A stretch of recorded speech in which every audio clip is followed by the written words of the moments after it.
मित्रों नमस्कार। भारत माता की जय, वंदे मातरम, जय श्री राम। मित्रों मैं दिलीप पांडे, स्वागत है आपका मेरे यूट्यूब चैनल में।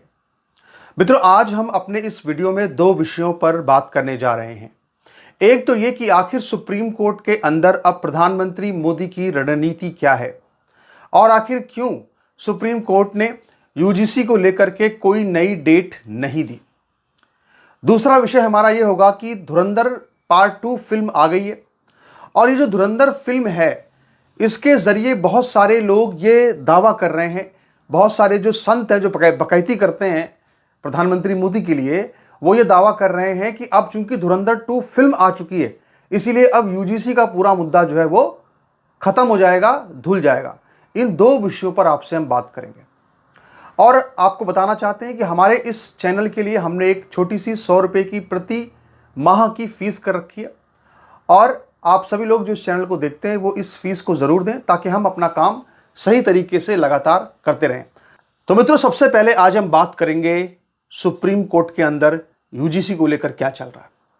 मित्रों हमने आपको कल एक वीडियो बनाया था और मैंने आपको ये बताया था कि किस तरह से सुप्रीम कोर्ट ने कल 40 साल पुराने एक मैटर की सुनवाई शुरू करी और 9 सदस्यीय जो एक संवैधानिक बेंच थी वो इस पूरे मामले की सुनवाई कर रही थी। अब जहां पर 9 सदस्यीय बेंच सुनवाई करेगी वहां पे हर जो जज होगा अपनी तरफ से चीज़ों को देखेगा, अपनी तरफ से चीज़ों पर बात करेगा, तो जाहिर सी बात है कि वहां पर तो बहुत ज़्यादा टाइम लगना है। तो कल यही हुआ, पूरा टाइम जो है वो उसी में निकल गया। 35वें नंबर पर यूजीसी का मामला जो है वो लिस्टेड था लेकिन कल उसका नंबर ही नहीं आया।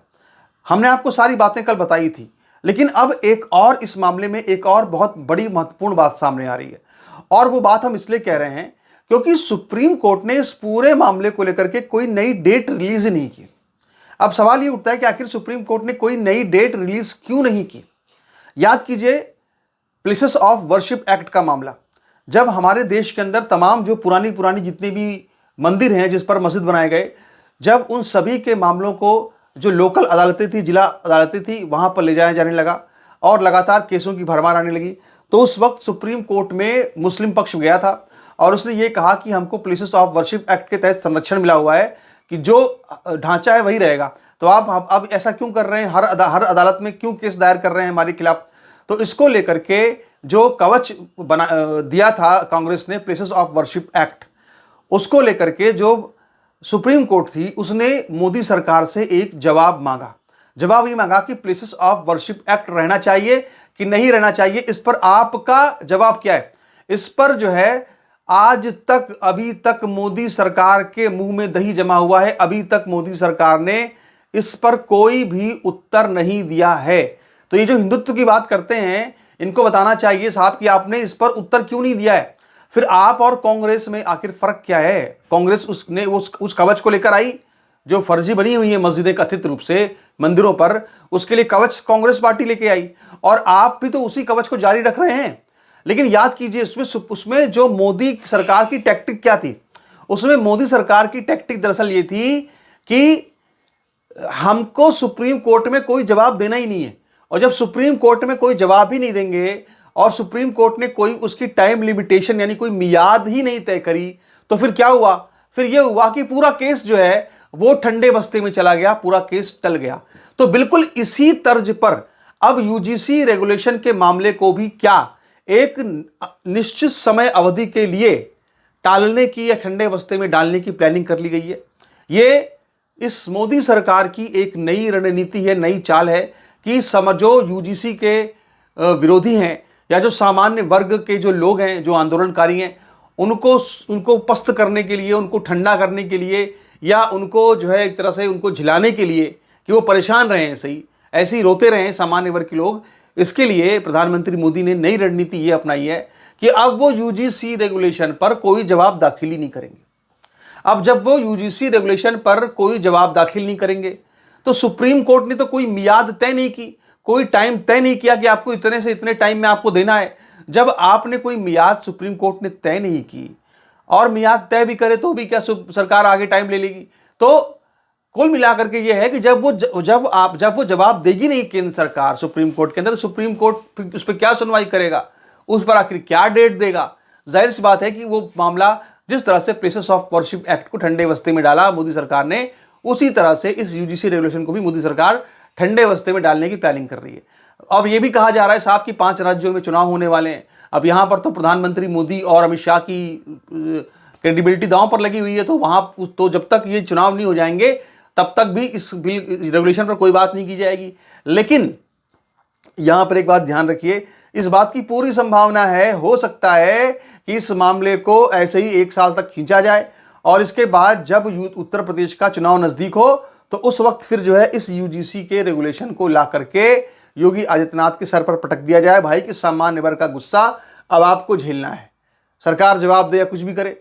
तो ये तो सारी की सारी रणनीति नजर आ रही है। यानी कुल मिलाकर देखा जाए तो जो सरकार है वो ये चाहती है कि इस पूरे मामले में जो पूरा मामला है, ये पूरा मामला जो है खत्म हो जाए और सामान्य वर्ग के साथ जो अन्याय हो रहा है उसको सामान्य वर्ग भूल जाए, धुरंधर फिल्म देखे और इसके बाद जो है वो तालियां बजाए। सरकार यही चाहती है, ऐसा हमको बिल्कुल साफ साफ यहाँ पे नजर आ रहा है।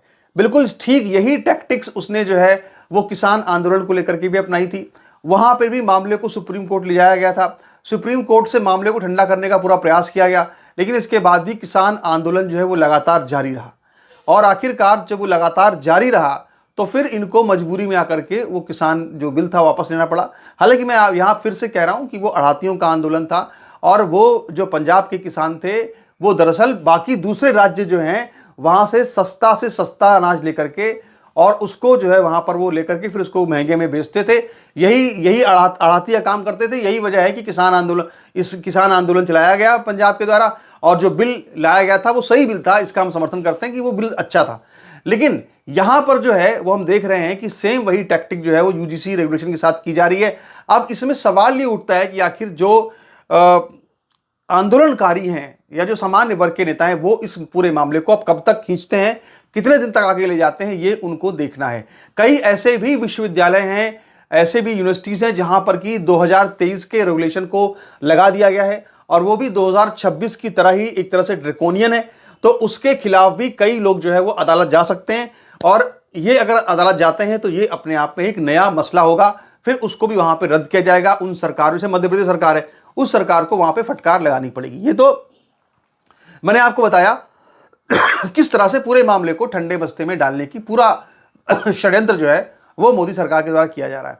अब हम जरा बात करते हैं, एक स्वामी जी हैं, सोशल मीडिया पर काफ़ी उनके वीडियो मतलब बयान और जो भी मतलब करते रहते हैं वो, तो प्रधानमंत्री मोदी के बहुत ही घोर समर्थक हैं और उन्होंने जो है धुरंधर 2 फिल्म जैसे ही आई उन्होंने एक प्रचार करना शुरू कर दिया कि देखिए अब धुरंधर 2 फिल्म आ गई है, इसीलिए प्रधानमंत्री नरेंद्र मोदी की लोकप्रियता जो है वो आसमान छुएगी और यूजीसी रेगुलेशन का मुद्दा ये सब पर्ची ये सब, मतलब उनका भाव यही कहने का था कि यूजीसी हवा में उड़ जाएगा, धुरंधर चलेगी। तो देखो भाई, ऐसा है कि कोई भी देशभक्ति की फिल्म बनती है, राष्ट्रवाद की फिल्म बनती है तो हम भी देखने जाते हैं, हम भी समर्थन करते हैं राष्ट्रवाद का, हिंदूवाद का, हमेशा करते रहे। हम फिल्म देखने जाएंगे, फिल्म की समीक्षा भी करेंगे, आपसे बताएंगे भी भाई क्या स्थिति है। लेकिन उन स्वामी जी को हम ये बताना चाहते हैं कि देखो, पिछली बार जो धुरंधर फिल्म आई थी पार्ट 1, उसको 3 करोड़ 28 लाख लोगों ने देखा था और 3 करोड़ 28 लाख लोग जो है वो भारत की आबादी का मतलब 3% भी नहीं है। जो भारत की आबादी है 100 करोड़ से ज़्यादा ऊपर आबादी है, तो 2% 2.5% लोगों ने पिक्चर देखी। 2-2.5% लोगों के फिल्म देखने से कोई बहुत बड़ा लोगों का मन बदल जाता है, ऐसा नहीं होता। और अगर ऐसा होता स्वामी जी, तो आप ये बताइए, फिर तो अगर मुगल आजम पिक्चर हिट हो गई, इसका मतलब ये है कि फिर देश के अंदर जो है मुगलिया सत्ता आ जानी चाहिए, ऐसा तो नहीं होता। यानी कुल मिलाकर हम कहना चाहते हैं कि ये सब जो पान की दुकानों पर बकैती होती है ना, इस तरह की बकैती वाला काम जो है वो संतों को नहीं करना चाहिए। सच मायने में असली संत वो है जो कि सामने आकर के हिंदुओं को तोड़ने वाला जो यूजीसी रेगुलेशन है उसकी खिलाफत करे। लेकिन वैसे संत तो हमें कहीं दिखे नहीं। एक आध संत नरसिंहानंद सरस्वती जी ने विरोध किया, और किसने विरोध किया बताइए आप? कोई संत ऐसे दिखे जिन्होंने विरोध किया, बहुत प्रखर विरोध किया? किसी ने विरोध नहीं किया। सब सरकार की गोद में बैठे हुए संत हैं।